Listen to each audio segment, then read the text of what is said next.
A new rumor suggests that we may see a fourth phone in the Galaxy S27 lineup, tentatively known as the Galaxy S27 Pro. Now, the rumor suggests that this phone would exist above the Plus model, so it would be more premium than the Galaxy S27 Plus, but slightly less premium than the Galaxy S27 Ultra. Now, this isn't an unfamiliar rumor. If you remember last year, 2025, we heard a bunch of rumors leading up to the Galaxy S26 launch that Samsung was going to wildly revamp its lineup for that phone launch, which obviously didn't happen. But what we did expect back then was there to be a Galaxy S26 Pro, a Galaxy S26 Edge, and a Galaxy S26 Ultra, which would have meant that the vanilla model, the Galaxy S26 and the Galaxy S26 Plus would not have launched. Now, this was a very prevalent rumor that lasted quite a while before we eventually started to hear that Samsung had backtracked on everything and decided not to revamp anything.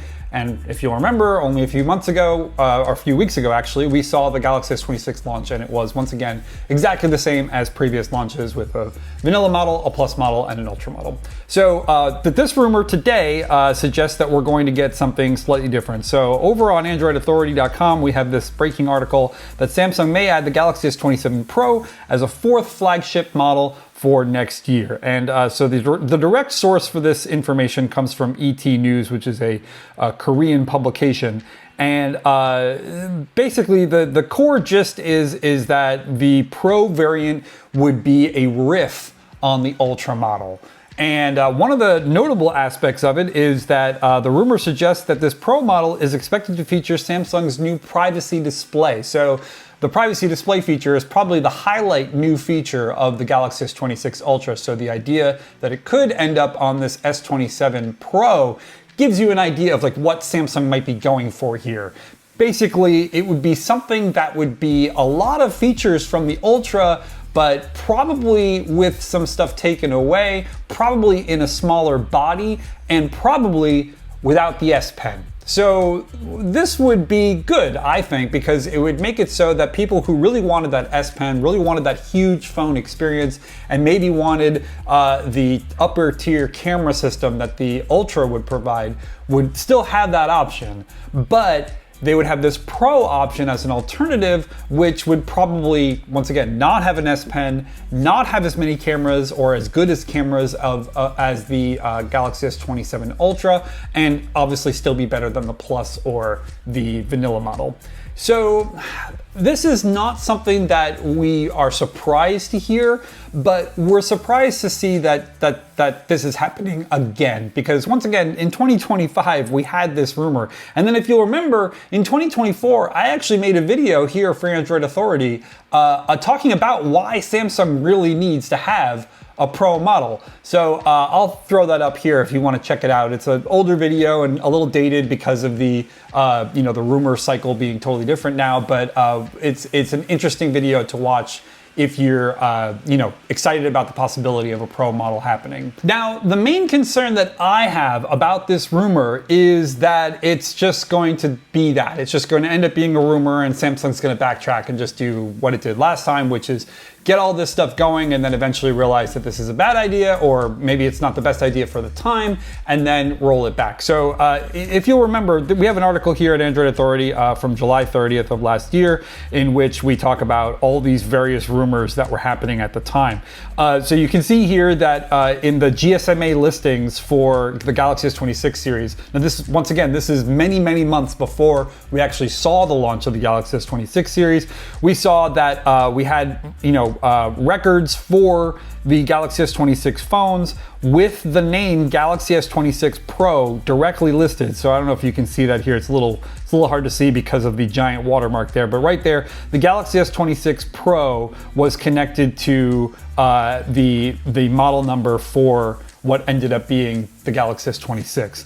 And similarly, we had the Galaxy S26 Edge was in here, and then of course the Galaxy S26 Ultra, and there were no listings for the Galaxy S26 or the Galaxy S26 Plus. So that's all what happened last year. And so, of course, my big concern is that this new rumor is legit now, but Samsung's just gonna backtrack and do exactly what it did before. I hope it doesn't do that, because I really think that this Pro model would be a terrific idea. So let's touch on three things here. What would this Pro phone possibly be? What would this mean for the Ultra? And then what does this mean for Samsung as a whole?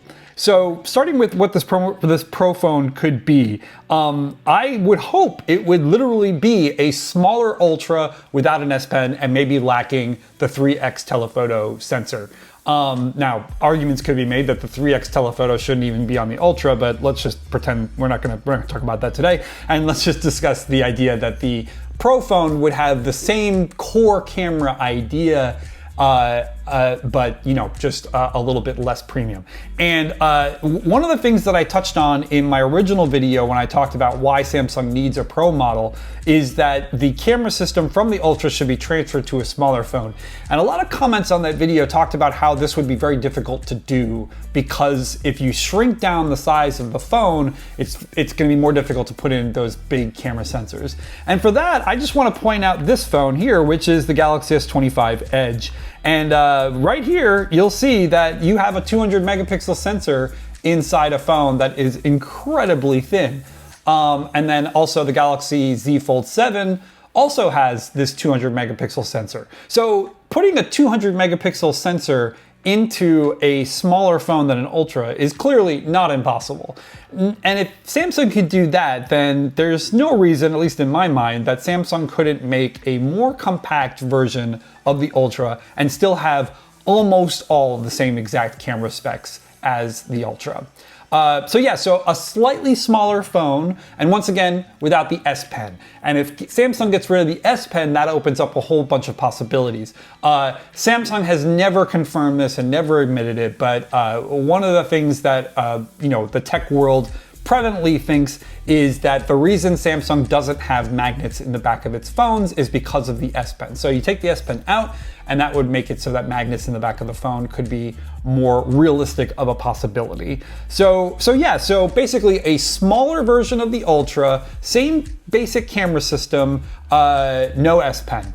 I think this would be great. I think this would be a terrific addition to the Galaxy S lineup, and that's why I said that Samsung should do this back in 2024. So and the fact that Samsung had this rumor amount, in 2025 saying that they were going to do this made me really excited. But of course, when the Galaxy S26 lineup came about, it was the same thing again, and that was pretty disappointing.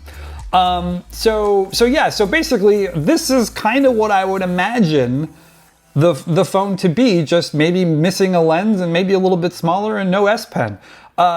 So that brings us to the next thing. What would this mean for the Ultra? Would the Ultra still exist? And I think that it would, because the Samsung Galaxy S Ultra model is always the best seller in the lineup.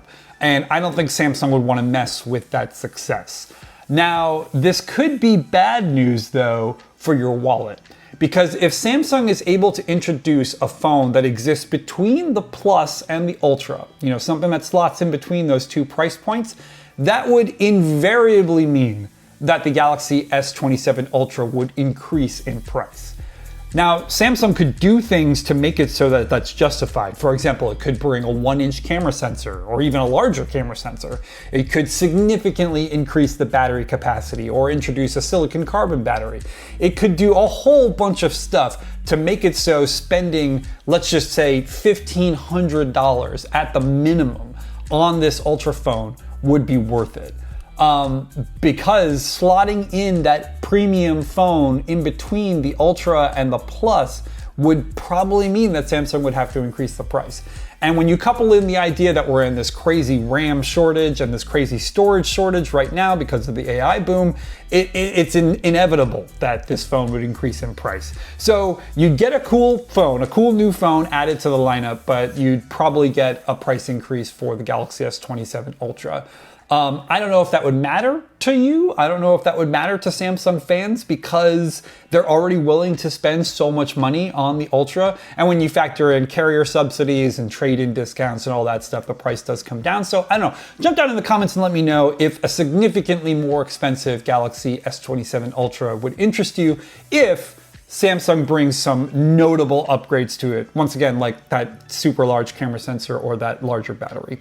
And then let's bring me to the third topic. What does this mean for Samsung as a whole? So Samsung is stuck right now. If you just Google, Galaxy S26 Ultra reviews, you'll see a lot of the similar sentiment across all sorts of different reviewers, whether they're on here on YouTube or in print or whatever. People are very bored of the Galaxy S26 lineup. It's the same thing over and over again, and reviewers are finding it hard to be passionate about these phones anymore. And yes, people are still buying them, they're still successful financially, but Samsung's mind share around its smartphones is starting to deteriorate to the point that people are calling it out significantly. It's not just people like me anymore. It's not people at Android Authority or The Verge or 9to5 Google or whoever. It's everyone. It's even Samsung fans. So Samsung is in a point now where it needs to revamp its lineup. It can't release a Galaxy S27 series that's just a 27, 27 Plus, and 27 Ultra with the same specs and the same core design language. It just can't. If it wants to continue to compete against the iPhone and against Google and of course against all the innovation that's happening in China, Samsung cannot do that again. So this notion of this Pro phone is great. It's good news. It's just whether or not Samsung's actually going to stick with it. So I want to close this out real quick just by saying that this is a rumor, and once again, we've heard this rumor before. Multiple times. So it's not like we can expect this to continue, but for now, this is a rumor from a reputable source, and it would be exciting if it did happen. At least I think it would be exciting. But of course, jump down in the comments, let me know what you think. I'm very excited to hear what everyone thinks about this and whether or not they think that 2027 is finally going to be the time that Samsung shakes up the Galaxy S launch and makes it something really, really different and notable. So jump down in the comments, sound off, and I'll see you guys later.